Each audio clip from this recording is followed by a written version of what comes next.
Hi, everybody out in Cyberland. My name is Shane Mailer. Um, I hope you liked the first video. I know it was a little personal talking about having a journal, but this one is a little bit more serious and definitely important. So, we had our first seizure. We went to our doctor. The doctor was nervous, so they sent us to a neurologist. That neurologist took tests and said, you know what? I want to tell you that you have epilepsy. You're diagnosed epileptic. So, what do we do now? Well, we're definitely disabled, so let's go ahead and fill out for disability benefits. Okay?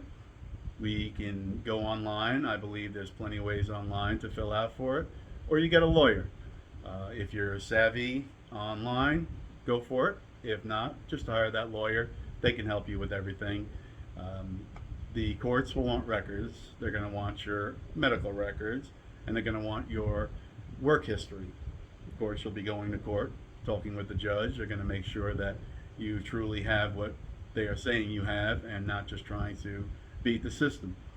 So, you've gone 3 times and they've denied you, but trust me, they will approve you and you will get all the benefits that you need way back from that first time that you filled out for your disability benefits.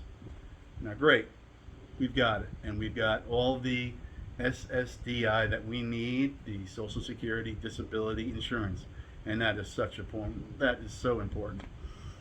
I'd say that's more important than the money that they'll give you to try and keep a good livelihood throughout the year. Um, Part A, Part B from Medicaid and Medicare are very, very important, but the biggest help is going to be Part D. Part D will cover your medicines.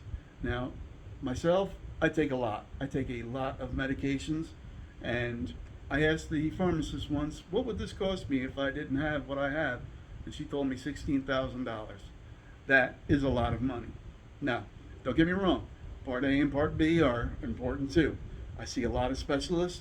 I have to take a lot of tests, MRIs. I got to take CAT scans. I've had stereo EEGs where they drill into your brain to study your brain waves, as well as EEGs, which are a little bit more lax. They're just little things going around to study it that way.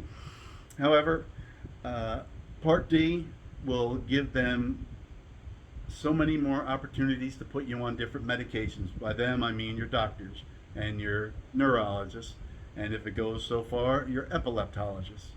And that is a big, big help because without that, you don't know what they'll be able to put you on. You don't know if you're only going to have certain help with certain medicines.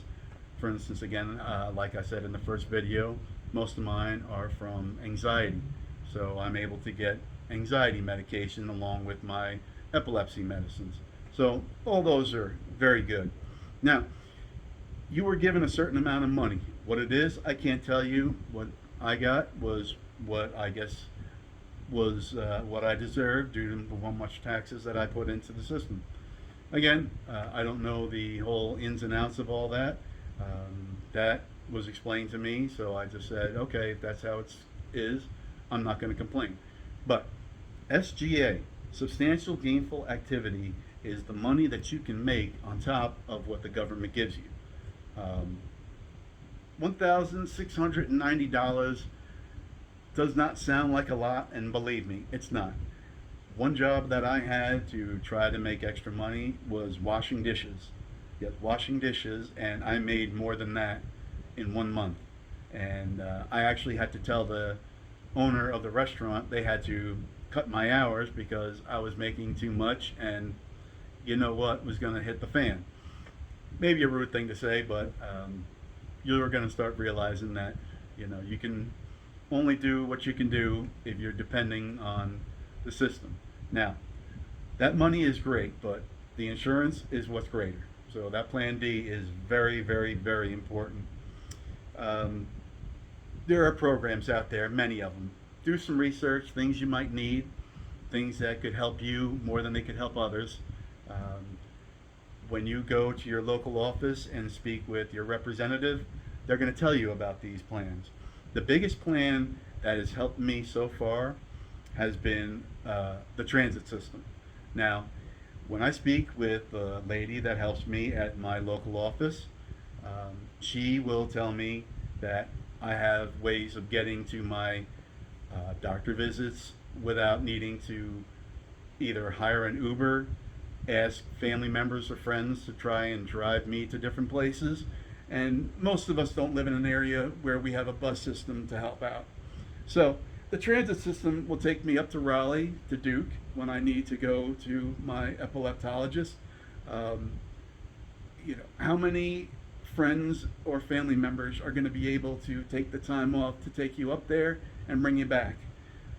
I even use it when I need to go to Wilmington, which is only about an hour from here.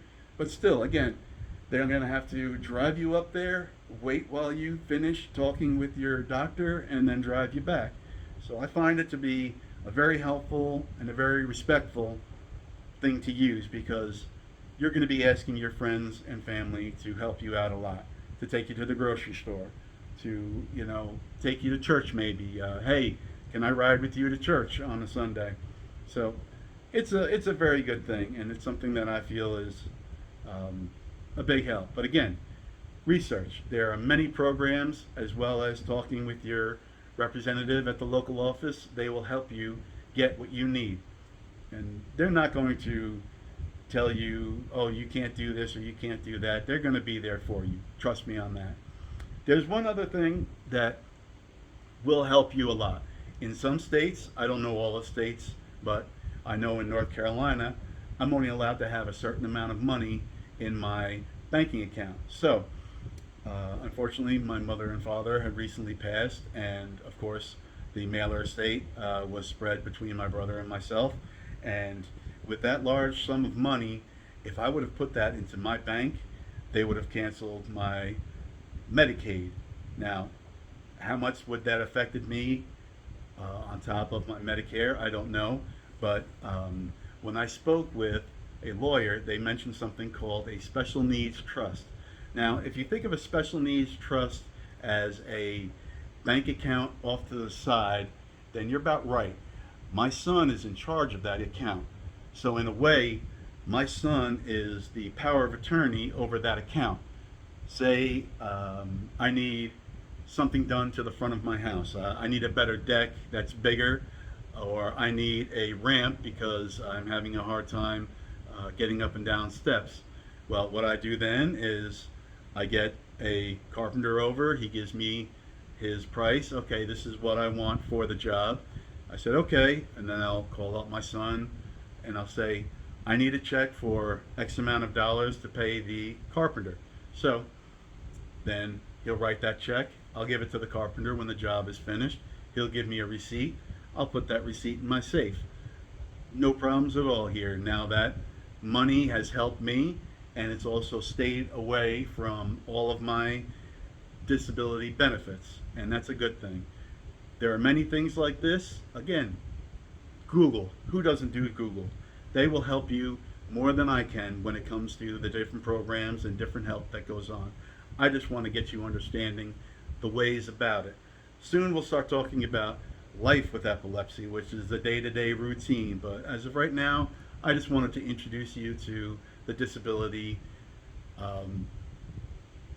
insurance and the disability programs that could be out there to help you, and the ways of not getting around the system, but making sure that you're not going to lose the system. So anyway, Shane Mailer again. This was video number 2. Again, I'm hoping that these will start helping, and more we'll talk about more ideas on how to live. So God bless, and I hope everybody will have a good day today.